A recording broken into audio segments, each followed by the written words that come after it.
জানেন? দেখুন, এটা ওদের কালচার। ওনাদের দলের নেত্রী জয় শ্রীরাম শুনলে গাড়ি থেকে ঝাঁপ দিয়ে নেমে পড়ে। দেখুন, রামের নাম যখন শুনে ভূত পেতনি সব এরকম করে। এরা ভূত পেতনির মতো, এদের অভ্যাস, এদের কালচার, এরা করবে। আমাদের কাজ আমরা দেখলেন, ওরা জয় শ্রীরাম, ওরা চিল্লাচ্ছিল, ওরা জয় বাংলা বলছিল, আমরা আমাদের মতো প্রচার করলাম।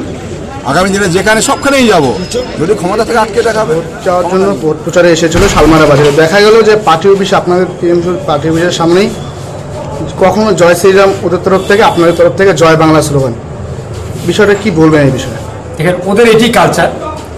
ওরা মানুষকে ভালোবাসা দিতে পারে না, বা এতদিন যাবৎ যেভাবে ওরা সাধারণ মানুষকে প্রতারণা হয়রানি করে আসছিল, তারপরে ওরা কোনোদিনও মানুষকে ভালোবাসা দিতে পারেনি।